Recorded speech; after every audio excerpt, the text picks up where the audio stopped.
in the modern world, we reduce good sex. Was it good for you? Yeah. We reduce that to technique. We do the same thing with prayer, incidentally. But Yes. anyway. That's another series we should do. Wow, you're exactly right. Yeah. We do that to prayer. And the analogy is profound. If I may say so, Pope Benedict XVI says, when the Christian prays, he is seeking nuptial union with the Lord. Quote? Is that a quote? Yep. Beautiful. And if we turn that into a technique, we're in trouble. Same in the marriage bed. If we turn it into a technique, how many manuals can you get, sex manuals that will tell you X number of positions and techniques? John Paul II says what we really need is a culture of marital relations, which is this place of tenderness, this sharing of our inner worlds, so that I can get to know the inner world and sensitivities of my wife. She can get to know the inner world of my life and my sensitivities. And I remember probably 15 years into marriage. 15 years into marriage. We're 28 years now. 15 years into marriage, my wife had this epiphany where something that had been a source of great pain for me in our marital intimacies, I remember the very moment where her eyes were like, they got open to seeing something that I had been trying unsuccessfully because of my brokenness and hers to communicate to her. And I remember the moment she saw it, and she said, I just tears started rolling down her cheeks. And she said, I think I'm beginning to see what you were trying to tell me. And it's too personal to get into all the details of that, but it was a moment of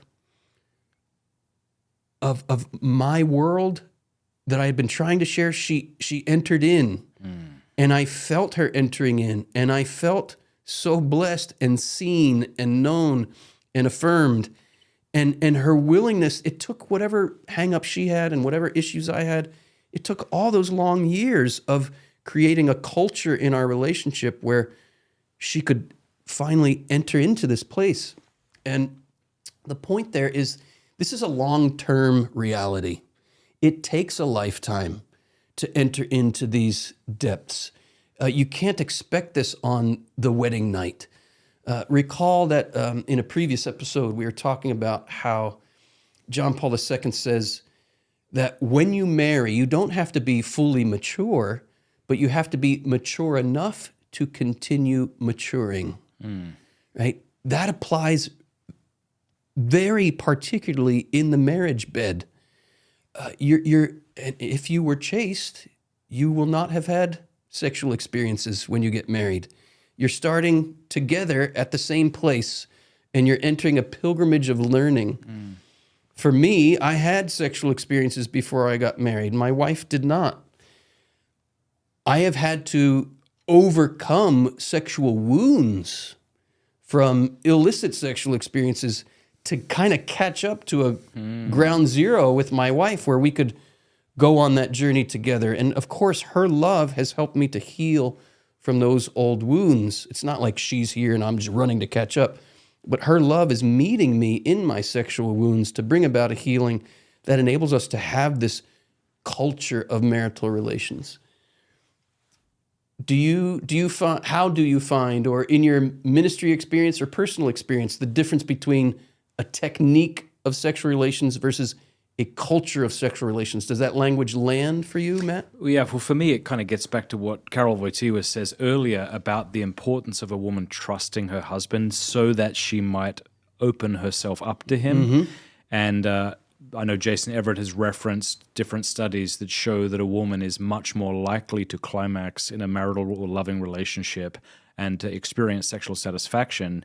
And you go, okay, why? And it's not because of the technique. It's because the woman and the man feel safe enough to actually give each other. Because, I mean, orgasm is a sort of sweet, sweet death. Yes. Where one has to let go. Well, you know the French expression. No. Or the very word for orgasm in French is little death. Okay. Yeah.